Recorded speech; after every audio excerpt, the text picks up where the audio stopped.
In modern system, there are two main ways to develop color film. You can either do it in C-41, which is the most popular and the most used as far as still imagery goes, or ECN-2, which is specifically for movie film.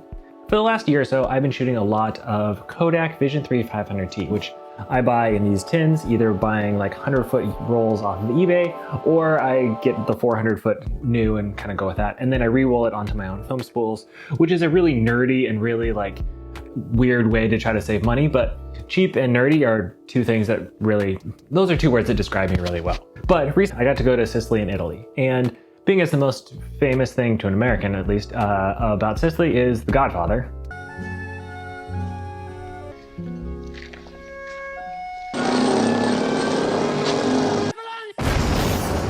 I thought it'd be kind of fun to use as close to the modern versions of those tools in order to recreate my images from the trip. So I shot a lot of Vision3 500T here on my Leica. Shot a lot of it. And then I put an 85B filter here onto the lens because it's a tungsten film. So I put the 85B in there so that it would be white balanced correctly for daylight. And then I also shot a bunch of 120, mostly Portra 160 on my Mamiya 6. Then getting back, I decided that I was going to do all of the development of the 35mm of that 500T. I was going to actually develop it in ECN-2 chemicals like it's supposed to be. Then for funsies, I also thought I'd do one roll of the C-41 film cross-processed into that ECN-2 as well.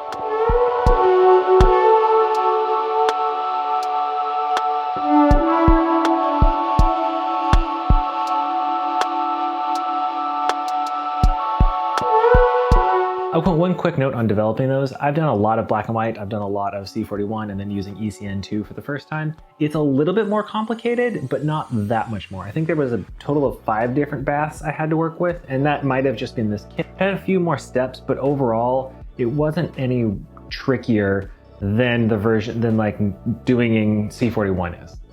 So if you're considering those, if you're trying to worry about like, is this harder? No, it's not, you're totally fine. But with these, I thought it'd be interesting now to compare what ECN-2 looks like next to C-41 in both films that are supposed to be in ECN-2 and supposed to be in C-41. So right here, I have 2 rolls of film. One of these is from Italy. This is the first roll of 35 I took in Positano. And then this is a roll of 500T from an elopement here I did in the Cascades about a month before I went on the trip. Again, both were shot on the same camera, same lens, same filter.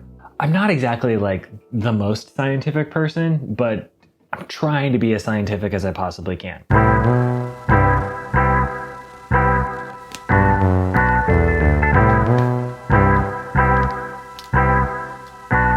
Looking at them, they do look a little different, just looking at the films here sitting on the light table. The one here on the left side is the one developed in ECN-2, and here on the right side is the one developed in C-41. It definitely has a little bit of a lighter film base here. It's a little bit more transparent and maybe a little bit more red, whereas this has a little bit more of a brown tone to it. And also the film, or the images themselves, just are a little bit less contrasty than they are here in the C-41, which does track. I think that the C-41 just, it rates it a little bit darker. It like gives it a little bit of a bump. They haven't cited this explicitly, but the thought is that that's the reason why it's 800T instead of 500T on the cine still, is because if it's going to be designed to be developed in C-41, it has a little extra bump of sensitivity that comes in the developing, not necessarily in the shooting. But looking at those, you can definitely see that little bit of difference into those right now.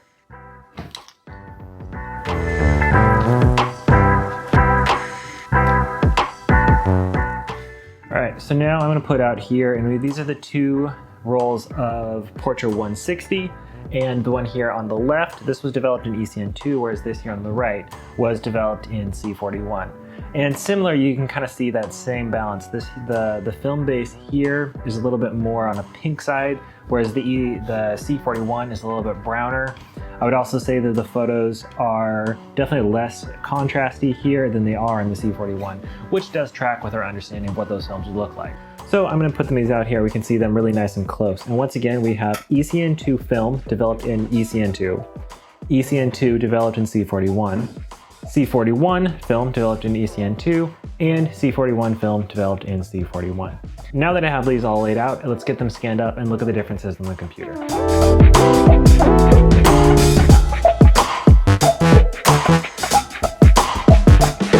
I'm on the computer and have all the scans. Before I start, closer to the way that Negative Lab Pro works and the scanning and conversion tools and stuff, the differences between these are going to be minor. Quick TRDL before we dive into this. I don't know, they're not that different. I'm probably going to use C-41 from now on. I'm probably never going to use the ECN kit again. Now, that said, let's dive into these things and we can actually look at the differences. Flipping on over here to the computer, I have those 4 rolls of film. We can see whenever I do a film edit, I have the initial conversion with just like no settings applied, just flat flipped in Negative Lab Pro.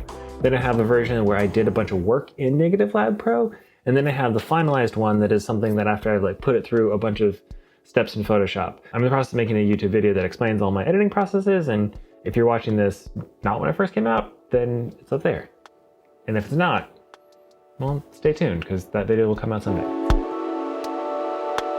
Let's start off on here, and I'm going to begin by comparing the mixed light photos of the 500T, which is the film that's supposed to be developed in ECN-2, and we can compare that when it's developed in ECN-2 and then also in C-41. I'm going to take these 3 photos here and these 3 photos here, and we can flip them in here and look at them. The photos on the left are the ones that I did with C-41, and the right are ECN-2.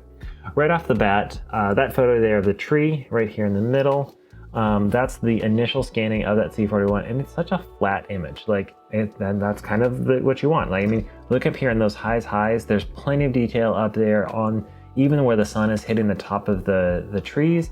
And then there's also details down here in these rocks down here, and that's everything you want. Like, as long as both of those are visible, which again, that's how Negative Lab Pro is, what it does really well is that like it can find where's the high and where's the low and basically stretches those out to fill your full histogram. If I looked at this and I pulled it back and I looked at my histogram over here, you can see it goes from dark to light and there's basically no clipping. So I can come here into the develop module and make sure that clipping is turned on. As you can see, nothing is being clipped because it's perfectly going from the dark to the light. And then it's stretching out to fill the entire histogram. Like, that's just what it does.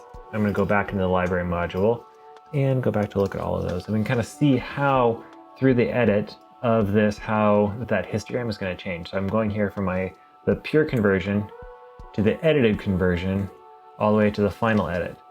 And so in this, it looks like I'm kind of bringing some of this mid-tones to be darker, like I'm trying to make more contrast. So I'm slowly bringing the image, that middle section, it's going into the darker. And then those highs, I don't know, there's a little bit less of that pure high, but it still is, it doesn't feel like I'm actually moving the dark to light that much. I'm just kind of like adjusting how it works in between. Down here, you can kind of see a very similar concept. And again, there's a lot of highs, a big gap, and then a lot of lows in here in the initial conversion of it on 500T, developed in ECN. Going through here, and we kind of see actually kind of it looks like I kind of edited in the opposite. This one I'm kind of punching it up a little bit more as I work my way through. So there's maybe a little bit less in the shadows, but it really doesn't actually change the histogram all that much. Even if it does change like the vibrancy of the photos a fair amount, the actual brightness levels didn't change a whole lot because it did feel like it got it pretty accurately. Real quick, I do want to just like look at the initial conversions of these 2 photos next to each other just to see like right off the bat, is there a real difference? Not a ton. I mean, I would say there's maybe a little bit more, the coloration didn't quite get it perfectly off this, but that's pretty easy to fix. I mean, as soon as I went into Negative Lab Pro, I was able to get that color, like the white balance back to where it's supposed to be. And really the same thing over here, like it took a pretty minor change to get that right. And that's kind of that intermediate before then finalizing. Let's do another one of these photos. So I'm gonna do these 3 photos that are backlit. On the left, you can see there, and there is a lot of similarity. I would say across the board, these films definitely, there's a lot of magenta in the shadows that I kind of have to edit out. So you can see that here on the 500T through the ECN-2, and maybe not quite so much over here, but there's a hint of it. And then kind of work through the edits through. I don't know, across the board, they just look really good, and it's a pretty easy edit system. So now I'm going to share some Portra 160 photos that were edited in both ECN-2 and C-41. Across the top, those are the ones that are done in ECN-2, and the bottom are the ones that are done in C-41. One thing that I'm just finding this a lot in my scanning, either it's in my scanning setup or just like this happens a lot, is I see a lot of magenta in the shadows of photos, especially if they're underexposed, but just kind of in general. And so that's extremely prevalent here in this photo in the ECN2, but at the same point, that's also like consistent and like super easy grade out into the sunsetty scene that I had over here. There's a little bit of it down here in that similar setting. There's a little bit of that same thing here with this photo, which was done in C-41, but it didn't take that much to then kind of edit it and get the color correction back. And then you can see across the board those changes working your way through. So I don't know. Here's the deal. I finished all this thing and I thought this was gonna be like a really interesting video that would like really show me some differences and stuff. And for someone who just scans, it's not that I'm making a bunch of like actual prints off of this. Like I've seen other videos where then people went and made like true darkroom prints off of these photos, and then you can see a big difference between them.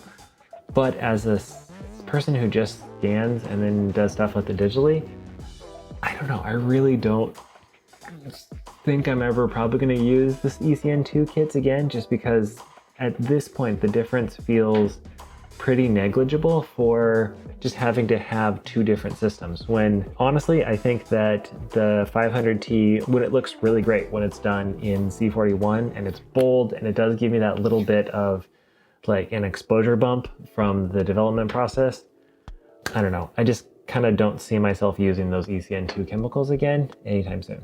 Anyway, I hope this was helpful, and if you found this video helpful, could you like and subscribe? Is there any way to ask this in a cool way? It would not look like I'm just a hack?